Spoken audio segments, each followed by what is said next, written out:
예, 시편 이 115편은 정확한 연도를 잡을 수가 없습니다. 그러나 대체로 바벨론 포로 후기에 쓰여졌다고 그렇게 추정이 됩니다. 이제 그 1절부터 영광은 하나님께 속한 것이다 그 말이죠. 그래서 여호와의 영광을 우리에게 돌리지 마옵소서. 우리에게 돌리지 마옵소서. 오직 주는 인자하시고 진실하심으로 주의 이름에만 영광을 돌리소서. 이렇게 말합니다. 그러니까 하나님이 누구신지를 아는 자는 자기가 누군지를 압니다.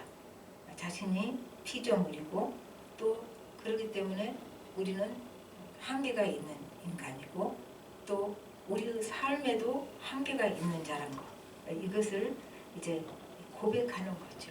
그래서 하나님만 영광 받으실 분이다. 그러니까 우리가 영광 받을 수는 없다. 그래서 영광을 우리에게 돌리지 마옵소서.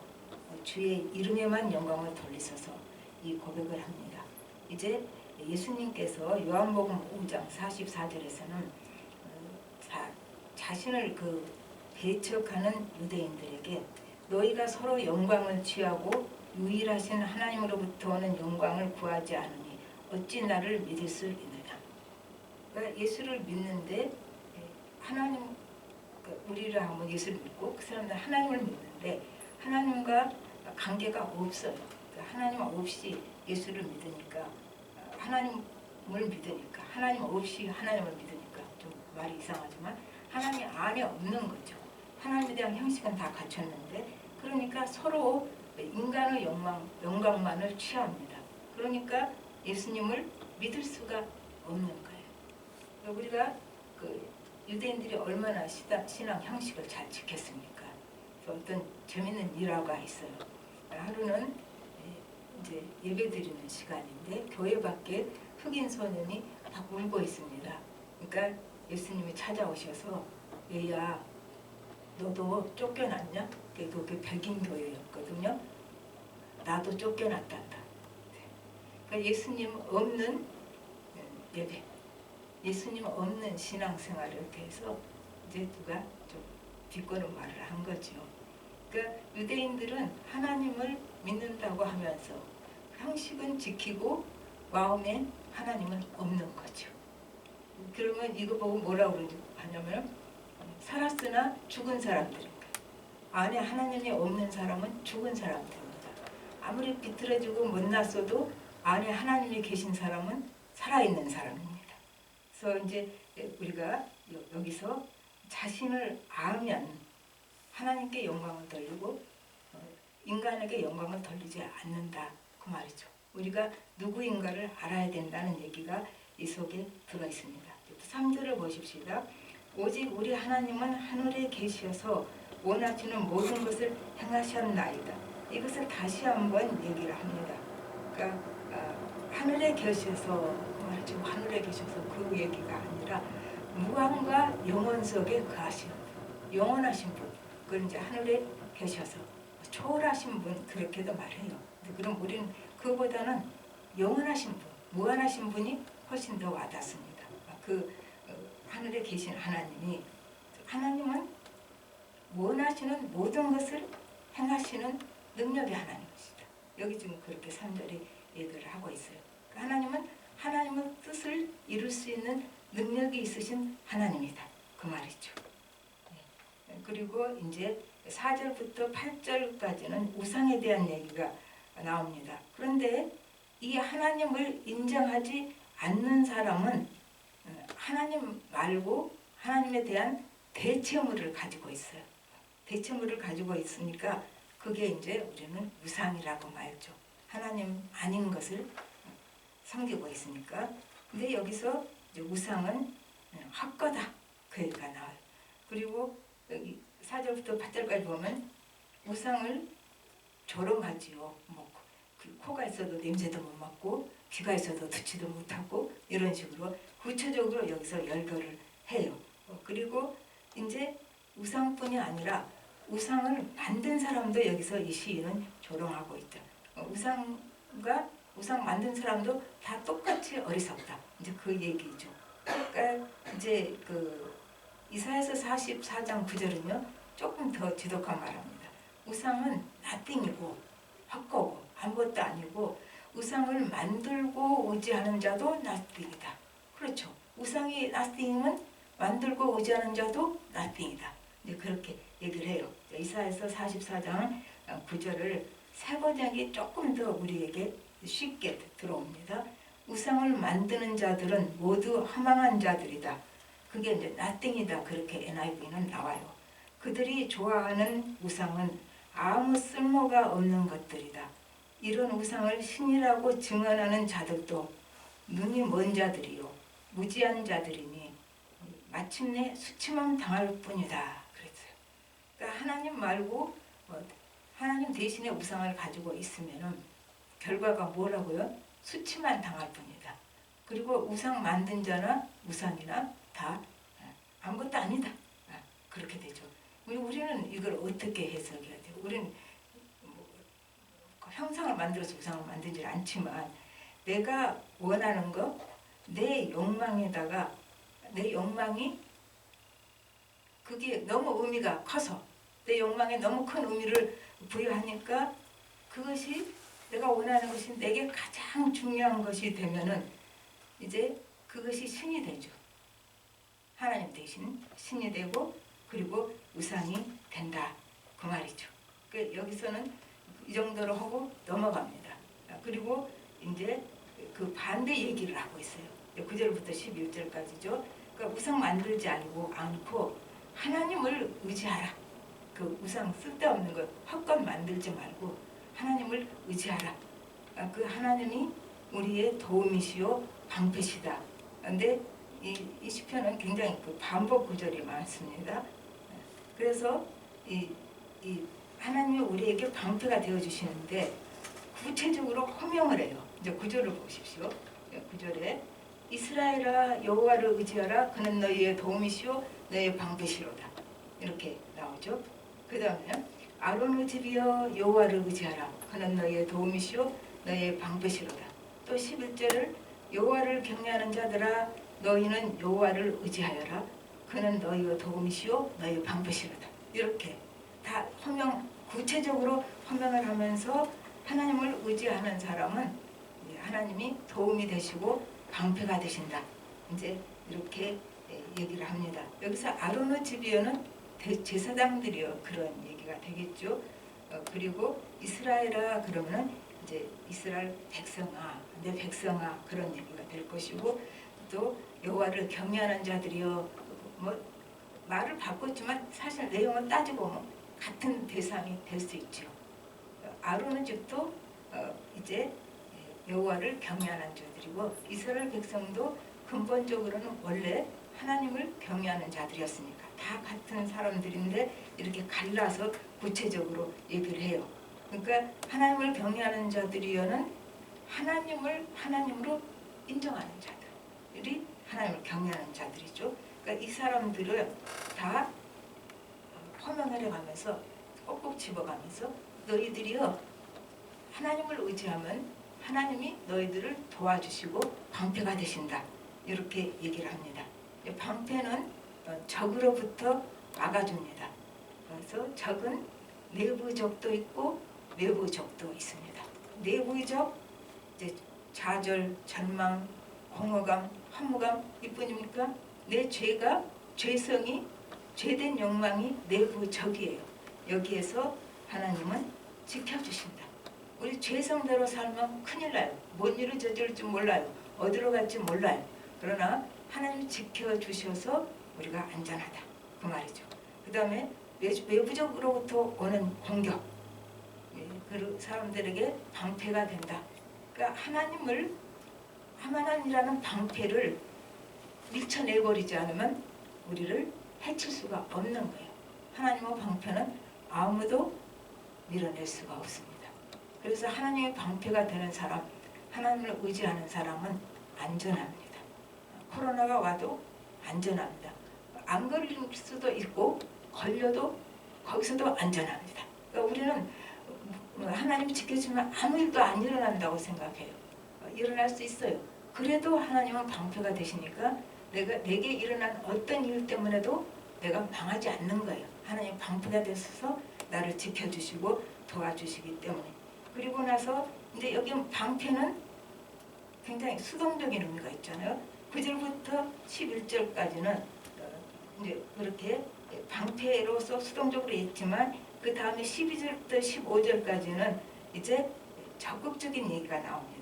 하나님 의지하는 자에게는 하나님께서 방패가 되실 뿐 아니라 적극적으로 복을 주신다. 그렇게 나오죠. 여기서도 똑같이 대상을 호명을 합니다. 이제 이스라엘 집아 아론의 집아 그렇게 나와요. 12절에서 이스라엘 집아 아론의 집아, 또 이제 13절에서는 높은 사람이나 낮은 사람이나 여호와를 경외하는 자들에게 하나님께서 복을 주신다. 앞에 나온 사람들 다 똑같잖아요. 그러니까 하나님을 의지하고 경외하는 자는 하나님께서 이제 도움이 되어주시고 방패가 되어주시고 복을 주신다. 그렇게 얘기를 합니다. 그리고 이제 15절에서는 그것을 확인을 합니다. 너희는 천지를 지으신 여호와께 복을 받은 자들이다. 제3자처럼 이름을 부르다 그 다음에는 꼭 집어서 우리에게 너희는 천지를 지으신 여호와께 복을 받는 자라다. 천지를 지으신 그 말은 창조주이시기도 하지만 모든 것을 주관하고 계신 역사의 주인이신 하나님, 모든 것이 하나님 안에 있는 그 하나님, 세상 모든 이치가 하나님으로 인해서 돌아가는 그 하나님, 그 하나님께 우리가 복을 받은 자로다. 이렇게 얘기를 합니다. 그런데 하나님께서 복 주시는 조건이 여기서 나오는 거지요. 13절 보십시오. 높은 사람이나 낮은 사람을 막론하고 여호와를 경외한 자에게 복을 주시리로다. 그러니까 하나님의 복을 받는 자는 머리가 좋아야 되는 것도 아니고 키가 커야 되는 것도 아니고 인물이 좋아야 되는 것도 아니고 학력이 높아야 되는 것도 아니고 지식이 많아야 되는 것도 아니고 돈이 많아야 되는 것도 아닙니다.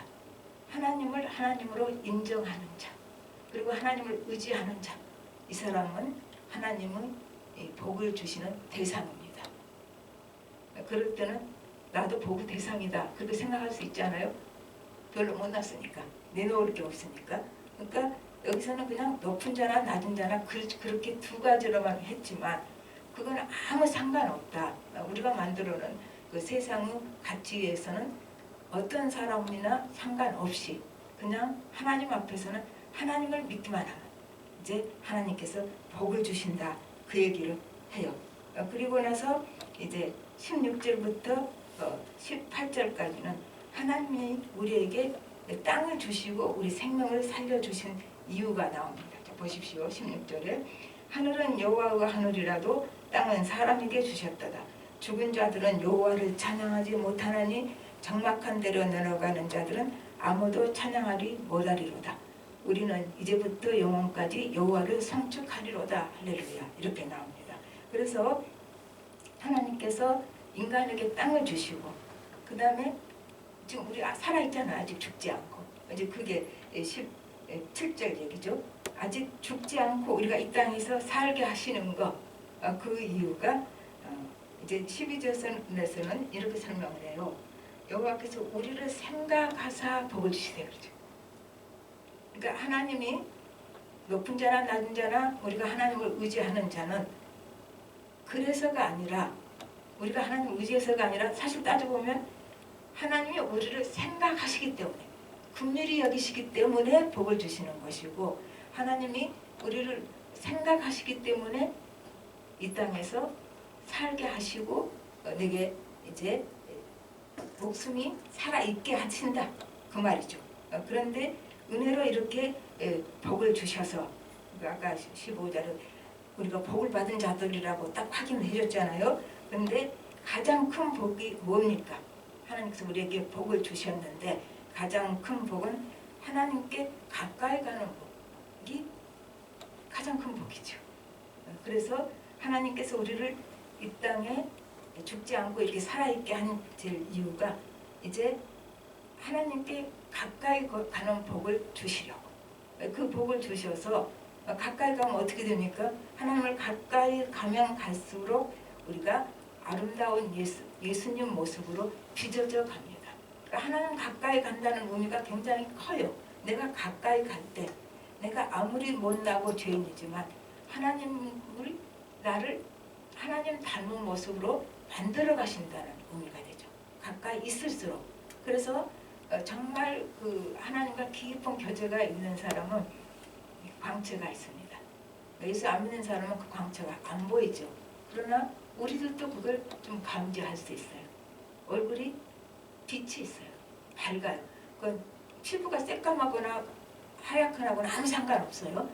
아무리 까매도 광채가 있습니다. 제가 연탄보다 조금 더 까만 흑인을 만난 적이 있는데 사우스 아프리카에서 온 사람이 굉장히 그 하나님 가까이 하나님 안에 있는 사람이었어요.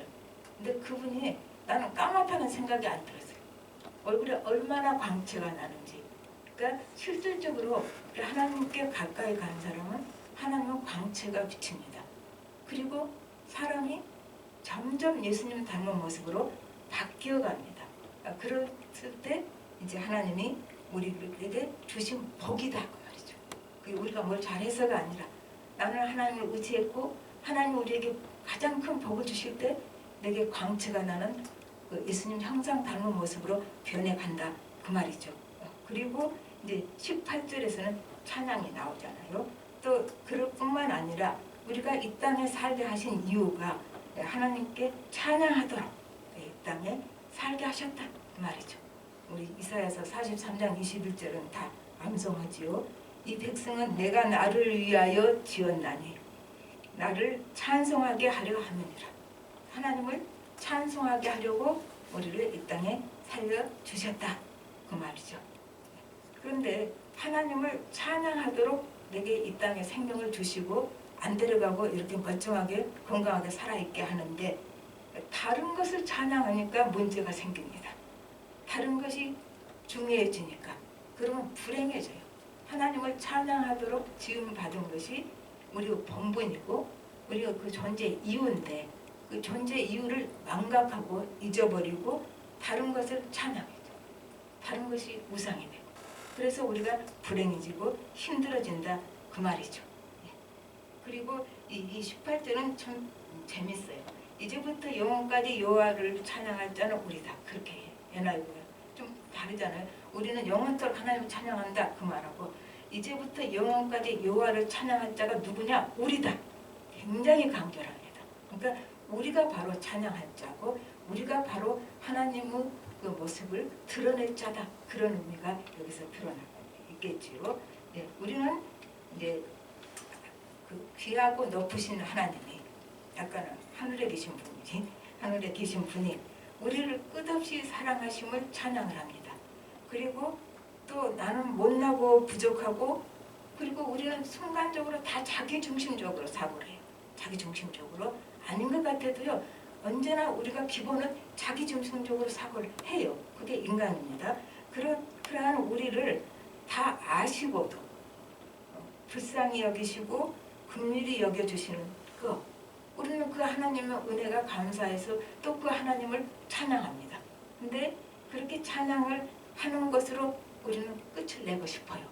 아, 좋으신 하나님, 참 높으신 하나님, 귀하신 하나님, 사랑이 많으신 하나님, 우리를 불쌍히 여기시고 긍휼히 여기시고 우리를 도와주시고 방패가 되시고 복을 주시는 하나님 여기서 끝내고 싶어 하지요. 그럼 그렇게 힘든 일 아니거든요. 입으로만 찬양하는 것은.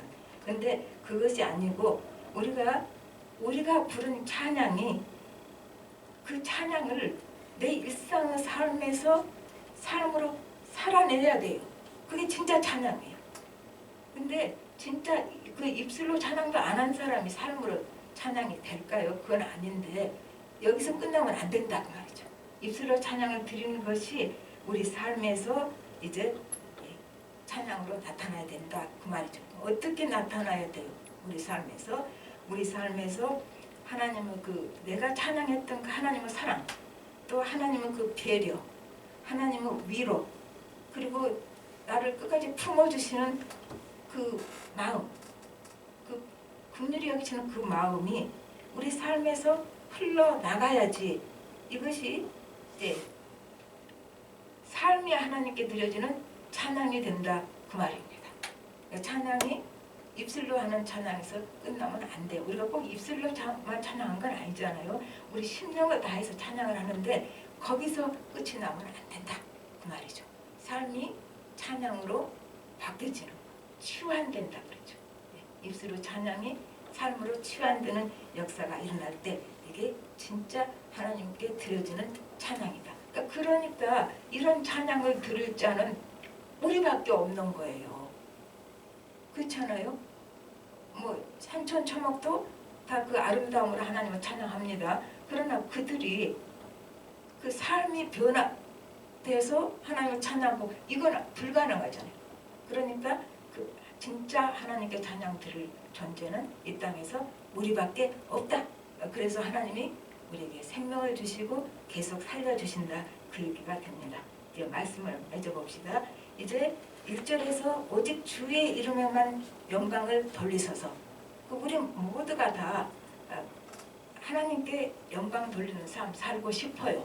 그건 누구나 다 마찬가지일 거예요. 그거 없는 사람은 없을 거예요. 예수를 믿는 사람이라면. 근데 너무 막연하죠. 어떻게 해야 하나님을 이름에 영광을 돌리는 삶을 살까?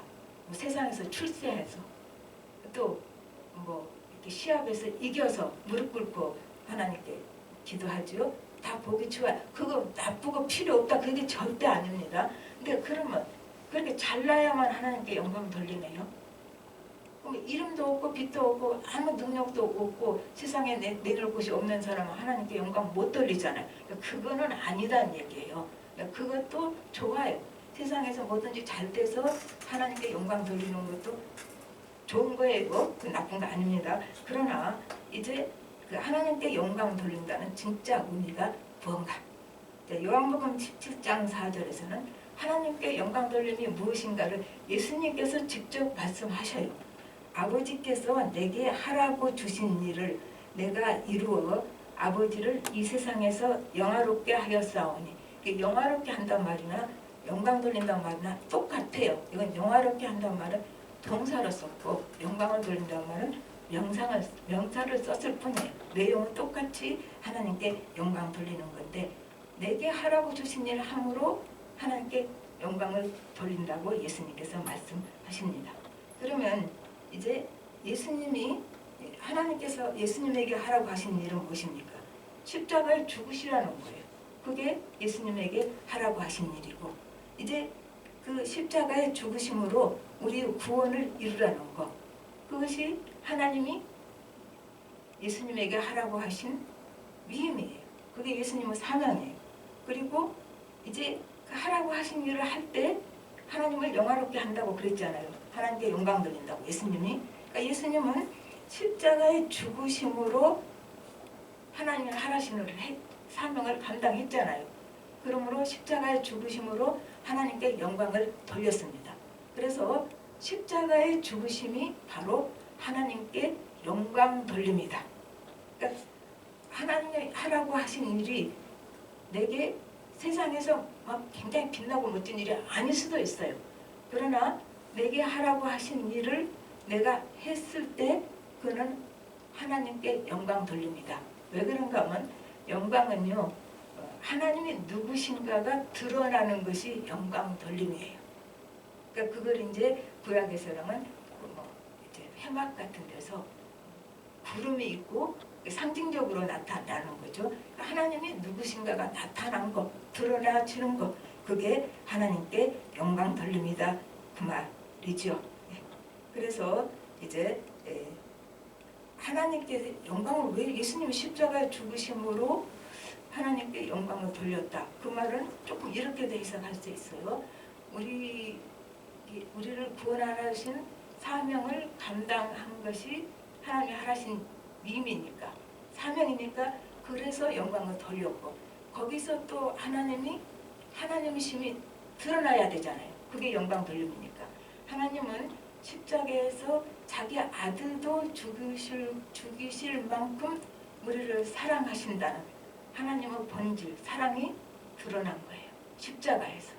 그래서 십자가는 예수님이 영광 받으심이 되고 하나님께 영광 돌리심이 되고 십자가는 영광입니다. 고통스럽고 힘들고 가장 낮은 것이었지만 하나님의 뜻이었기 때문에 하나님이 하라고 하신 일을 이루셨기 때문에 하나님의 뜻이 이루어지고 하나님이 하라신 일을 해내면 그것이 영광이다. 그것이 세상에서 잘 되는 것일 수도 있어요. 그러나 전혀 아닐 수도 있어요. 전혀 세상에서는 세상 사람이 영광이라고 할 수 없는 수치만 당하다가 순교당한 분 하나님께 영광 돌리셨지요. 그분은 그렇게 하는 것이 자신의 사명이었으니까, 자신의 사명을 감당한 것이었으니까. 우리가 그래서 하나님께 영광 돌림이 인간적인 가치로 자꾸 생각하면 어려워지는. 그러면 이제 우리는 어떻게 해요? 뭐 우리 보고 가서 순교하라고 하신 것도 아니고 뭘 대단한 일을 하라고 하신 것도 아닌데 그 시킬 사람한테 시키죠. 우리한테는 그런 거를 안 시킵니다. 근데 이제 우리는 어떻게 하나님께 영광을 돌릴까? 하나님이 우리에게 하라신 일 그걸 잘하면 하나님께 영광 돌리는 거예요. 그래서 우선 첫째는 뭐예요? 내게 주어진 삶이 있잖아요. 내게 주어진 삶을 살라고 하나님께서 우리를 이 땅에 보내셨어요. 그랬으니까 내게 주어진 삶을 열심히 최선을 다해서 잘 살아내는 것, 그거 하나님께 영광 돌리는 거죠. 그게 하나님이 나에게 하라신 일이니까. 그리고 이제 우리가 그렇게 하나님이 하라신 일을 하나님을 생각하면서 해갈 때 우리의 일상의 삶에서 뭐가 드러납니까? 예수님의 모습이, 예수님의 성품이 우리 일상의 삶에서 드러납니다. 그게 하나님이 영광 받으신 일이다 그 말입니다. 근데 우리는 그러면 또 자신 없어요. 우리가 무슨 예수님의 성품이 그렇게 드러나고 예수님 모습이 우리에게서 드러납니까? 우리는 잘하는 게 있어요. 자꾸 넘어지는 거, 실수하는 거. 그것이 우리가 제일 잘하는 일인 것 같아요. 뭘 해내고 잘해낸 것보다는 실수했던 게 훨씬 많았던 게 우리 인생입니다. 그러니까 오래 산 사람이 하는 말이니까 그거 맞아요. 뭐 내가 잘해낸 것보다는 훨씬 더 실수하고 넘어지고 못난 짓 한 게 훨씬 많아요. 그런데 우리가 넘어지는 것도 삶의 일부예요. 그렇잖아요. 어린아이들 우리 다 길러보면 알잖아요. 아니 실수 한 번도 않고 기어다니는 애가 벌떡 일어서서 걸어가요? 그 말도 안 돼요. 붙잡고 일어서고 넘어지고 일어서고 수십 번 일어서고 넘어지다가 결국은 걷습니다. 시행착오를 겪어서. 그러니까 아이도 그렇게 하는 것처럼 우리도 그렇게 넘어지기 선수인데 뭐 처음부터 딱 일어서서 그냥 뭐든지 척척척 해내는 사람이 아닌데 시행착오를 계속 겪으면서 우리가 어떻게 가요? 점점 성장해 갑니다. 그것이 우리에게는 하나님 주신 축복이고 하나님이 기다려 주시면 너 왜 이렇게 앉아라 안 그러셔요. 천천히 더디게 자라도 그 성장하는 것을 보고 하나님이 기뻐하십니다. 우리가 아이들이 천천히 자라잖아요. 사실 우리가 이제 코로나 때문에 오랜만에 보면 애들이 쑥 컸어. 근데 그렇지 않죠. 부모가 보기에는 천천히 자라요. 그래도 이제 그렇게 자라가는 것이 하나님께는 기쁨이에요. 왜냐하면 하나님은 목자니까. 우리를 기르시는 목자고 우리는 양이니까 천천히라도 넘어지고 자빠지면서 계속 자라가는 것이 하나님께서는 보시기에 기쁘다. 기르는 자의 기쁨이 있는 거죠. 근데 우리가 이제 어떻게 해서 그래도 이 여정을 잘 살아낼 것인가. 히브리서 3장 1절을 보므로 그러므로 함께 부르심을 받은 거룩한 형제들아, 우리 다 하나님이 거룩하다고 불러주셨어요. 하나님을 믿으면 우리가 구별된 자잖아요. 그러니까 거룩한 자들인 거예요. 어쨌든 간에 거룩한 형제들아, 우리가 믿는 도리의 사도이시며 대제사장이신 예수를 깊이 생각하라. 예수를 깊이 생각하라. 이제 우리는 딴 데 보고 또 어떻게 해요? 순간순간 우상 만들어내고 그렇잖아요. 우리가 항상 하나님이 제일 중요하니까 거짓말. 순간 하나님 잃어버리고 다른 것이 중요할 때가 꽤 있어요. 그러니까 우상을 계속 만들어내는 사람들이 우리가. 그런데 우리가 딴 데 보고 이제 순간순간 우상을 만들으니까 이 말씀을 주신 거예요. 하나님만 바라보라고. 예수님만 좀 생각해 보라고. 그리고 하나님만 바라보라고. 그냥 바라보라고 우리가 바라봅니까? 그래서 연단이 오는 거예요. 하나님만 바라보라고. 연단을 우리가 받습니다. 그런데 이제 예수님을 바라보면서 내게 주어진 삶을 이제 잘 살아가려고 애를 쓰는 사람은 하나님이 우리가 그럴 능력이 없다는 걸 알아요. 우리는 잘 살고 싶어요. 근데 잘 살아낼 능력이 없어요. 그러니까 예수님을 생각하고 우리가 잘 살아내려고 애쓸 때 성령이 함께 하시고 혼자 버려두지 않고 성령이 함께 하시고 말씀이 생각나게 하시고 요한복음에 나오잖아요. 보혜사 성령을 보내면 성령이 너에게 내 말을 생각나게 할 거다. 예수님이 하신 말씀. 그러니까 성령님이 생각나게 안 하면 말씀도 생각 안 나요. 우리는. 그래서 성령님이 함께 하시고 말씀을 생각나게 하시고 또 능력도 주시고 다이나마이트 같은 능력도 필요하면 주십니다. 사도행전에 너희가 권능을 받고 그게 바로 다이나마이트 같은 능력입니다. 필요하면 다이나마이트 같은 능력도 주시고 또 우리가 어떻게 해야 될지 머리 짜도 안 될 때 카운셀러가 되어주시고 그리고 이제 우리가 늘 동행하시면서 우리에게 하나님이 하라신 일 인생에서 내 인생에서 나보고 하라신 일 잘 할 수 있게 해주십니다. 좋으신 하나님이죠. 내 힘으로 못한다는 걸 아시기 때문에 함께 해주신다 그 말입니다. 그렇게 가면은 그렇게 가도 세상적으로는 별로 볼품 없어요. 별로 볼품 없고 작고 또 뭐 그렇게 살려고 애쓴다고 남들이 알아주지도 않아요. 몰라줘도 그것이 그렇게 사는 사람이 이제 우리가 평생 하나님께 영광 돌리는 아름다운 삶을 사는 것입니다. 우리도 아름다운 삶, 하나님께 영광 돌리는 삶을 이제 예수님을 생각하면서 올 한 해도 잘 살아내 봅시다. 다 같이 기도합시다. 하나님 아버지 주님 은혜를 감사를 드립니다.